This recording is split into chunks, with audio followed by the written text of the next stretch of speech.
नमस्कार सभी दोस्तों को online concept classes by Rahul Singh channel में आपका स्वागत है। दोस्तों, आज हम बात करने वाले हैं इम्पोर्टेंट टॉपिक जो कि रहेगा आपका जियोग्राफी का। जी हाँ दोस्तों, जियोग्राफी में इम्पोर्टेंट टॉपिक कराने जा रहा हूँ और आपकी रेगुलरली मेरे हिसाब से क्लास आती रहेंगी टारगेट एसएससी जीडी को करके। और इसी में मैं आपके लिए प्रैक्टिस सेट लास्ट में कराऊंगा। सबसे पहले हम करेंगे प्रैक्टिस, मेरा तो कॉन्सेप्ट पर काम, उसके बाद हम करेंगे प्रैक्टिस पर काम। आज हम बात करेंगे सोलर सिस्टम में जितने भी आपके प्लेनेट हैं उनकी हम बात करेंगे। ध्यान से देखते आइए, आध घंटे की या 15-20 मिनट की आपकी क्लास रहेगी। पूरी कॉन्सेप्ट की रहेगी आपकी 15 से 20 मिनट की। पहले हम कॉन्सेप्टों पर काम करेंगे, फिर हम प्रैक्टिस आपके लिए बताएंगे। आप देखिए हम कैसा पढ़ाते हैं कैसा नहीं पढ़ाते हैं सोलर सिस्टम की। तो देखिए दोस्तों, सोलर सिस्टम क्या होता है। सबसे पहले हम बात करते हैं टॉपिक का नाम सोलर सिस्टम। किसकी बात करते हैं? सोलर सिस्टम की। ठीक है, तो देखो सोलर सिस्टम की खोज किसने की थी, सबसे पहले हम उसकी बात करते हैं। सोलर सिस्टम की खोज की थी आपकी कोपरनिकस ने। किसने की थी? इसकी खोज की थी कोपरनिकस ने। किसने की थी? कोपरनिकस ने इसकी खोज की थी। कोपरनिकस ने। जी हाँ दोस्तों, सोलर सिस्टम की खोज कितने की थी? कोपरनिकस ने। अब बात करते हैं हम हमारे जितने भी सोलर सिस्टम में प्लेनेट हैं उनकी हम बात करते हैं। बात करें हम प्रेजेंट में तो हमारे सोलर सिस्टम में ओनली कितने ग्रह हैं? वो हैं आपके 8 ग्रह। सबसे पहले हम बात करते हैं उनके नाम की बात करते हैं। सबसे फर्स्ट आ जाता है आपका सन। सन एक ग्रह नहीं है बट ये एक स्टार है, ठीक है, इसलिए हम इसको ग्रह नहीं कहेंगे। हमारे सोलर सिस्टम में दो ही स्टार हैं, एक आपका चंद्रमा और एक आपका सूरज, ठीक है। अब बात करते हैं हमारे जितने भी सोलर सिस्टम में प्लेनेट हैं उनकी बात करते हैं, और सैटेलाइट हैं उनकी हम बात करते हैं। देखो सैटेलाइट को कहते हैं हम उपग्रह, और प्लेनेट को कहते हैं हम, मेरा मतलब प्लेनेट को कहते हैं हम क्या कहते हैं? ग्रह। और उपग्रह को शायद मेरे हिसाब से उसकी इंग्लिश टर्म मुझे पकड़ में नहीं आ रही है। सैटेलाइट मेरे हिसाब से नहीं कहते हैं, सैटेलाइट ही कहते होंगे उपग्रह, ठीक है।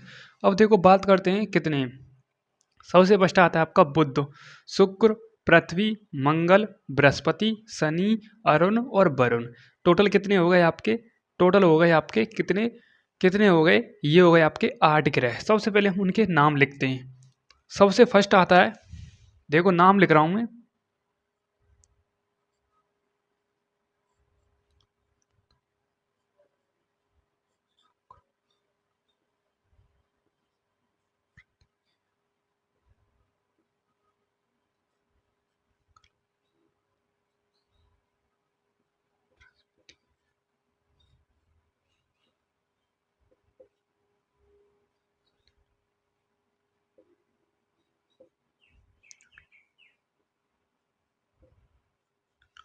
तो टोटल कितने हो गए आपके? 8 ग्रह हो गए। सबसे फर्स्ट है आपका बुध, सेकंड है आपका शुक्र, थर्ड है आपका पृथ्वी, फोर्थ है आपका मंगल, फिफ्थ है आपका बृहस्पति, सिक्स्थ शनि, सेवेंथ अरुण और एट्थ वरुण। अब आप कहेंगे कि हमारे सोलर सिस्टम में तो वैसे कितने 9 ग्रह मौजूद हैं यदि हम प्लूटो को काउंट करें, बट प्लूटो एक बौना ग्रह है इसलिए हम इसे ग्रहों की श्रेणी में नहीं रखते हैं। बट इसमें मतलब इस पर बात चल रही है, यदि हम इसे रखें ग्रह की श्रेणी में तो रख सकते हैं। वैसे ये ज़्यादा नुकसान नहीं करता है। ये ओनली अरुण और वरुण की कक्षा को क्या करता है? अतिव्यापित करता है, इंटरसेक्ट करता है। जैसे ये चक्कर लगाते हैं सूर्य के अरुण और वरुण, तो ये इनकी कक्षा में आ जाता है पहले, मेरा मतलब इनके रास्ते में आ जाता है। कौन? प्लूटो यानी बौना ग्रह। इसलिए हम इसे ग्रहों की श्रेणी में नहीं रखते हैं। बट बरकरार ये चक्कर लगा रहा है सूर्य के, तो मतलब रुकने वाला तो है नहीं है। सूर्य के चक्कर लगा रहा है प्लूटो ग्रह, इसे हम चर्चा चल रही है, बात चल रही है, यदि हम काउंट करें तो हमारे 9 ग्रह हो जाएंगे, ठीक है। अब बात करते हैं इन ग्रहों की। सबसे पहले हम बात करेंगे बुध, फिर शुक्र, फिर पृथ्वी, फिर मंगल, फिर बृहस्पति, फिर शनि और अरुण वरुण।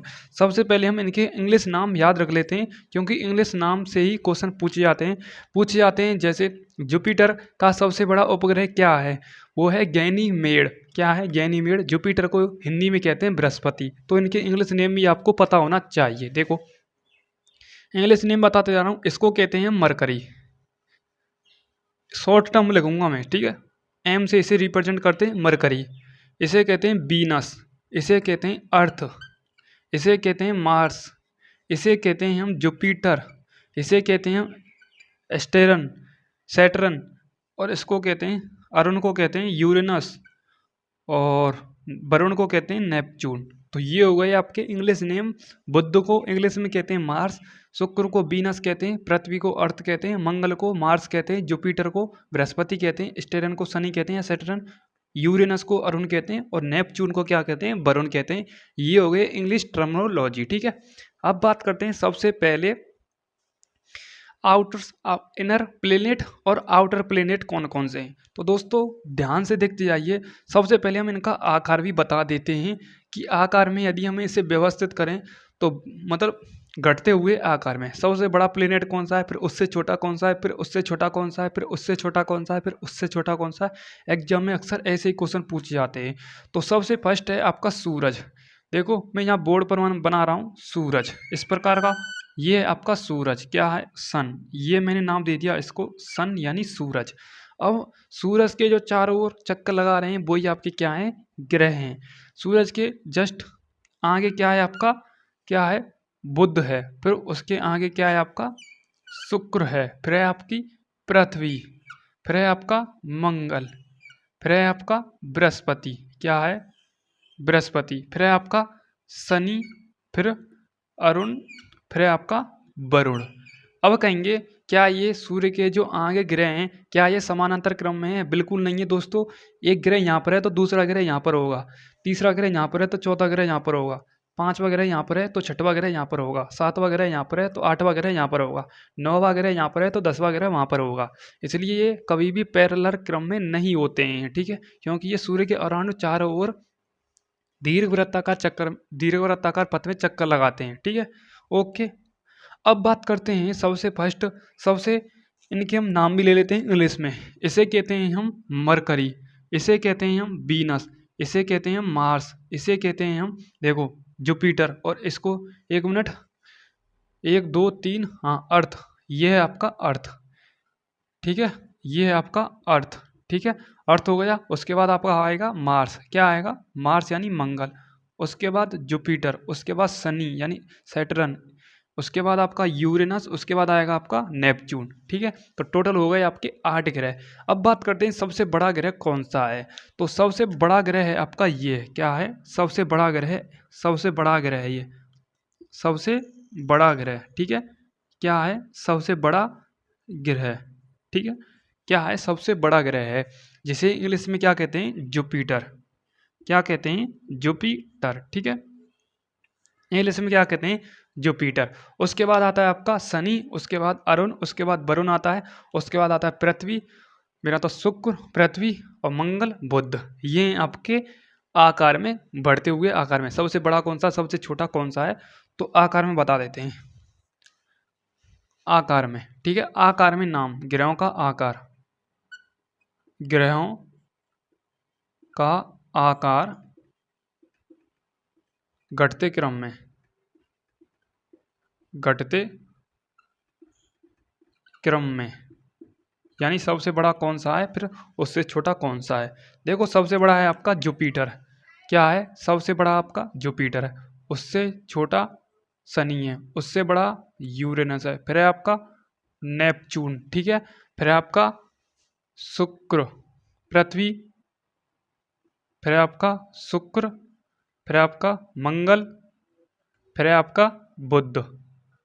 ठीक है, तो ये हो गए आपके आकार में। ठीक है, अब मैंने ऐसे क्यों लिखा है, क्योंकि जहाँ पर इनकी चोंच खुल रही है, जहाँ पर इनका मुंह खुल रहा है, जैसे मुंह को खोलते हैं ना तो मुंह खुलता है ना, वो ही बड़ा होता है। जैसे ये आपका जुपिटर, जुपिटर, स्टेरन, यूरेनस, नेपच्यून, अर्थ। उसके बाद ये आपका क्या है, एक मिनट एक मिनट, अर्थ के बाद ये तो हमने लिख दिया, ये तो हमने लिख दिया भाई, 2 4 6, एक मिनट। सबसे पहले जुपिटर, उसके बाद शनि, शनि आ गया, यूरेनस आ गया, नेपच्यून आ गया, फिर है आपका, एक मिनट, फिर है आपका मंगल, शुक्र आएगा यहाँ पर, मंगल, शुक्र, एक मिनट, मंगल पे तो आएगा आपका शुक्र आएगा, यानी बी आएगा, उसके बाद मंगल आएगा, उसके बाद मरकरी आएगा। ठीक है, तो ये हैं आपके, ठीक है, तो ये हैं आपके क्या, घटता हुआ क्रम। सबसे बड़ा कौन सा है, सबसे छोटा कौन सा है। ठीक है, जुपिटर, मेरे हिसाब से यहाँ पर कुछ कन्फ्यूजन है, यहाँ तक तो सही है आपका, बृहस्पति, शनि, अरुण और वरुण। ठीक है, एक मिनट एक मिनट एक मिनट, गलती कर दी हमने, गलती कर बैठा दिल, तो इनमें गलती हो जाती है। ठीक है, सबसे पहले आएगा आपका मंगल, फिर आएगा आपका बुध, फिर आएगा आपका अर्थ, फिर आएगा आपका क्या, मरकरी। ठीक है, ये आएगा। ठीक है, ओके ओके, ये हो गया ग्रहों का आकार। अब बात करते हैं ग्रहों का निर्माण कैसे हुआ है हमारे सोलर सिस्टम में। जो हमारे सोलर सिस्टम की खोज की है कोपरनिकस ने, तो इन्हीं ने बताया है ग्रहों के बारे में। ठीक है, क्योंकि खोज करता ही सभी का बताता है कुंडली। ठीक है, सभी की कुंडली बताता है। अब देखो, बात करते हैं, ये आपका फर्स्ट प्लेनेट हो गया, ये आपका सेकंड प्लेनेट हो गया, ये आपका थर्ड प्लेनेट हो गया, और ये आपका फोर्थ प्लेनेट हो गया, ये आपका फिफ्थ प्लेनेट हो गया, ये आपका सिक्स्थ हो गया, ये सेवेंथ हो गया, और ये एट्थ हो गया। ठीक है, अब देखो, ये हो गया आपका पांचवें नंबर का प्लेनेट। ठीक है, ओके। अब बात करते हैं आउटर प्लेनेट और इनर प्लेनेट कौन से हैं। तो दोस्तों, ये हैं आपके इनर प्लेनेट। क्या हैं, इनर प्लेनेट। ठीक है, यानी आंतरिक ग्रह। क्या है, आंतरिक ग्रह। क्या है, आंतरिक ग्रह। और ये हैं आपके आउटर प्लेनेट, आउटर प्लेनेट यानी बाएं ग्रह। क्या है, बाएं ग्रह। ठीक है, ठीक है, कोई दिक्कत नहीं है। ये आपके आंतरिक ग्रह हैं और ये आपके बाएं ग्रह हैं। इंग्लिश में नाम लिख दिया है, इनर प्लेनेट और आउटर प्लेनेट। अब बात करते हैं आगे की तरफ, जो एस्टेरॉयड पेटी होती है वो कौन कौन से ग्रहों के मध्य में होती है, तो उसकी हम बात करते हैं, यानी क्षुद्र ग्रह पेटी। तो दोस्तों, आपको पता होगा, क्षुद्र ग्रह पेटी आपकी होती है बृहस्पति और मंगल के बीच में। वो कैसी पेटी होती है, तो हम बात करते हैं, कुछ एस्टेरॉयड होते हैं इस प्रकार के छोटे छोटे उल्कापिंड। क्या होते हैं, उल्कापिंड होते हैं। तो वो आपस में टकराते रहते हैं, तो उनके छोटे छोटे एस्टेरॉयड बन जाते हैं, यानी छोटे छोटे पिंड बन जाते हैं। उन्हीं को हम क्या कहते हैं, एस्टेरॉयड बेल्ट कहते हैं, यानी क्षुद्र ग्रह पेटी कहते हैं। ठीक है, मिट्रियोर ऐसे कच्चा नाम है उल्कापिंड का। ठीक है, इस प्रकार की एक पेटी होती है जो मैं बना रहा हूँ, ये होती है आपकी क्षुद्र ग्रह पेटी। क्या होती है, क्षुद्र ग्रह पेटी। एस्टेरॉयड पेटी। ठीक है, या इंग्लिश में कहा एस्टेरॉयड पेटी। ठीक है, थोड़ा इंग्लिश की टर्मोलॉजी, मेरा मतलब हिंदी की टर्मोलॉजी गलत हो जाती है, तो आप कोऑपरेट करना। ठीक है, ये होती है आपकी क्षुद्र ग्रह पेटी, जो मैं आपको समझा चुका हूँ। मंगल और जुपिटर यानी मंगल और बृहस्पति ग्रह के मध्य में होती है आपकी एस्टेरॉयड पेटी। ठीक है, अब बात करते हैं इन ग्रहों का निर्माण कैसे हुआ है। तो दोस्तों, जो आपके आंतरिक चार ग्रह हैं, इनका निर्माण हुआ है गैसों से। किससे हुआ है, गैसों से। किससे हुआ है, गैस से। ठीक है, उसके बाद एक मिनट, आंतरिक। ठीक है, गैसों से निर्माण हुआ है और इसका निर्माण हुआ है ठोस पदार्थों से, यानी सॉलिड। ये सभी जो ग्रह हैं आंतरिक ग्रह, ये हैं गैस प्लेनेट और ये हैं सभी सॉलिड प्लेनेट। ठीक है, ऐसा क्यों है, क्योंकि हमारी पृथ्वी भी इन आंतरिक ग्रहों में आ रही है। तो हमारी पृथ्वी पर सभी प्रकार की गैसें हैं, नाइट्रोजन भी है 78% है, और ऑक्सीजन भी है, कुछ कुछ है, पॉइंटों में आर्गन भी है 0.0033। उसके बाद मतलब आर्गन मतलब अलग तरह की गैसें हैं, कई प्रकार की गैसें हैं, ठीक है। नियोन और पोटेशियम, कैल्शियम, ये तो एलिमेंट हो गए, ठीक है। सभी एलिमेंट हमारी पृथ्वी पर भी पाए जाते हैं, ये आपको पता ही होना चाहिए, ठीक है। और जितने भी एटमॉस्फेयर की कंडीशन होती है, जैसे आपकी पहले आता है आपका क्षोभमंडल आता है, उसके बाद समताप मंडल, उसके बाद मेरा मतलब समताप मंडल, उसके बाद मध्यमंडल, उसके बाद आर्यमंडल, उसके बाद वायुमंडल। ये हमारी सभी जो हमारी पृथ्वी की लेयर होती है उनके ऊपर परत पाई जाती है सभी मंडलों की, तो ये आपको पता होना चाहिए। और सभी पॉसिबल घटनाएं हमारी पृथ्वी पर ही होती रहती हैं, और सभी गैसें हमारी पृथ्वी पर मौजूद हैं। इसलिए जो ये सभी ग्रह हैं, मंगल, वीनस, अर्थ और क्या है आपका मार्स, ठीक है। मार्स यानी मंगल, ठीक है। ई यानी अर्थ, अर्थ पर, मेरा मतलब अर्थ पर कह रहा हूँ मैं, ठीक है, जो बात कह रहा हूँ मतलब मुंह से निकल गया मार्स, ठीक है। और ये आपके कभी सभी क्या हैं, आउटर प्लेनेट है, यानी बाह्य ग्रह हैं। इनका निर्माण हुआ है सॉलिड, ठीक है, यानी ठोस पदार्थों से, ठीक है। अब बात करते हैं जो हमारा बौना ग्रह था प्लूटो, प्लूटो प्लेनेट, तो इसको ग्रहों की श्रेणी से कब हटाया गया था?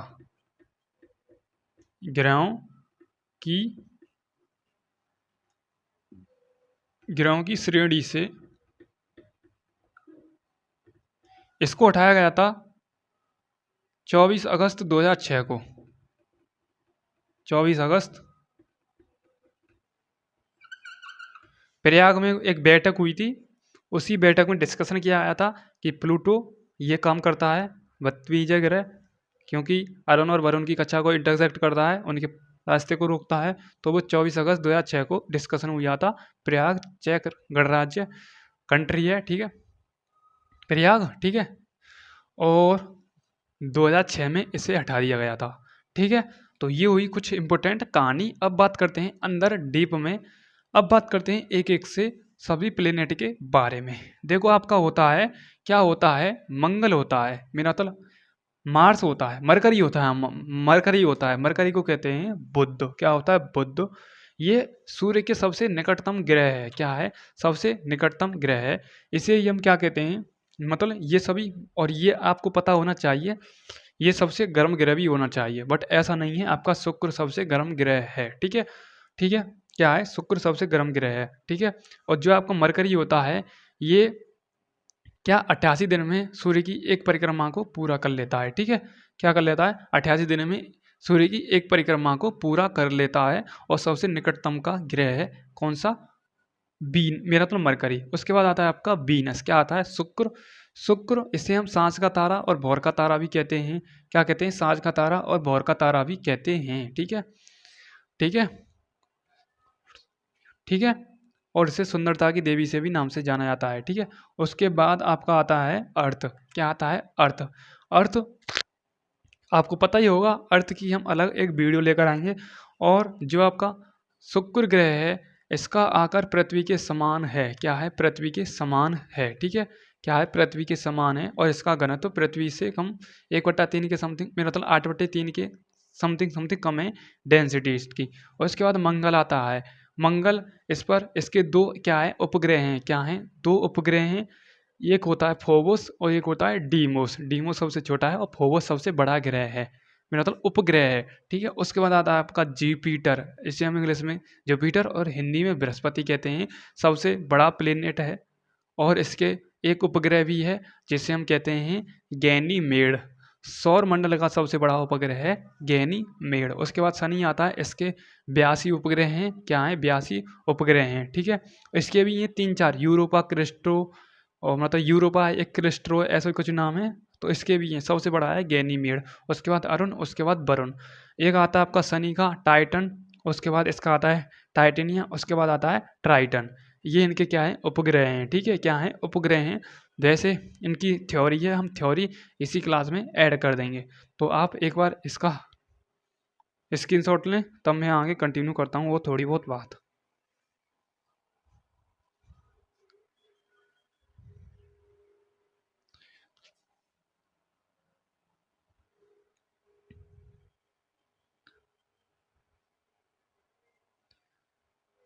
ठीक है, कोई दिक्कत नहीं होनी चाहिए। अब बात करते हैं, हमारा शुक्र ग्रह है, क्या है, शुक्र ग्रह है, इसका दिन का तापमान कितना होता है, रात का तापमान कितना होता है। जी हाँ दोस्तों, क्योंकि सबसे चमकीला ग्रह है, इसको भी कहते हैं, और सबसे चमकीला ग्रह और सबसे गर्म ग्रह भी हम इसे ही कहते हैं।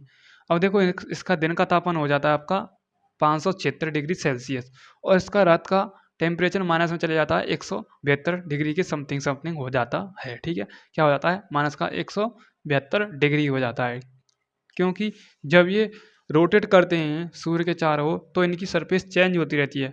कभी अब ये सरफेस, अगली सरफेस क्या है, सूर्य के सामने है, यदि ये रोटेट करेंगे यानी घूमेंगे तो इनकी अगली सतह पिछली साइड में, मेरा मतलब, और देखो सूर्य की किरणें निकलेंगी यहाँ से इस प्रकार से, तो ये इस साइड, इस सरफेस पर और इस सरफेस पर ही पड़ेंगी, क्या है, इस सरफेस पर और पिछली सरफेस पर।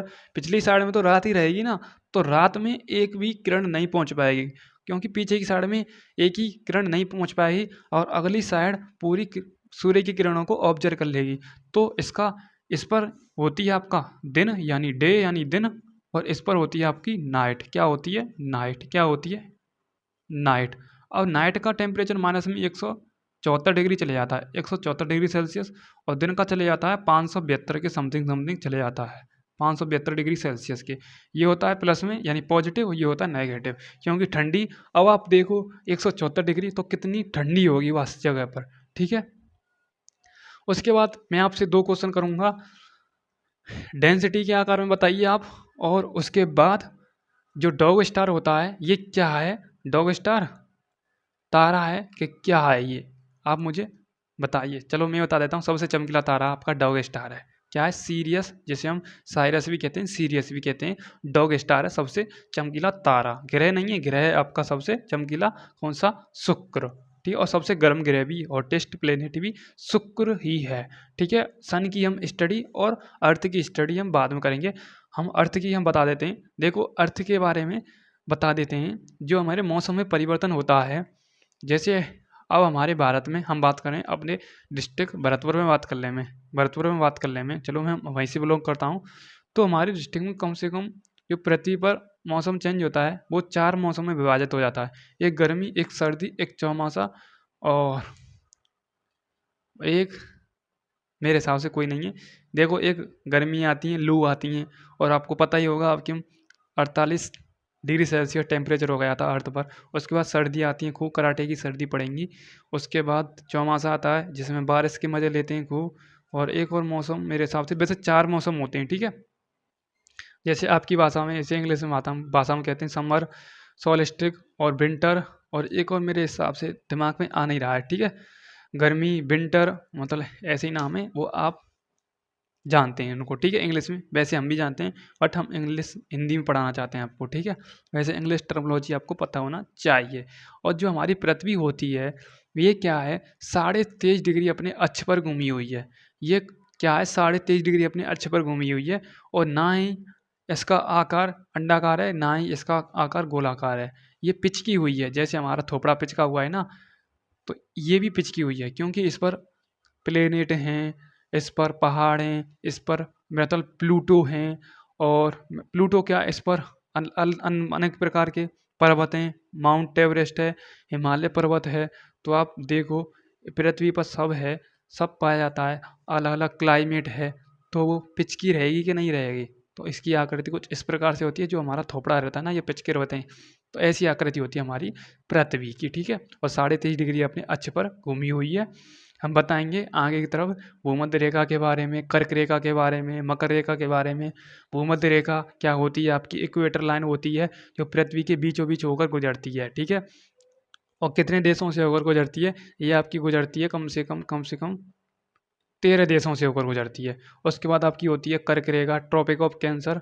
ठीक है, तो कर्क रेखा आपकी होती है भूमध्य रेखा के ऊपर, कितनी होती है, 66.5 डिग्री, क्या होती है, 66.5 डिग्री। ठीक है, क्या होती है, 66.5 डिग्री उत्तरी अक्षांश। ठीक है, कर्क रेखा जो हम हमारी 17 देशों से होकर गुजरती है। उसके बाद होती है आपकी मकर रेखा, जो भूमध्य रेखा के नीचे होती है, 66.5 डिग्री दक्षिणी रेखा। ठीक है, तो इस प्रकार से हम बात करेंगे आगे की तरफ। क्या आगे की तरफ। क्लास कैसी लगी मुझे आप कमेंट में ज़रूर बताएं। Thank you so much, love you all, जय हिंद, जय भारत, थैंक यू।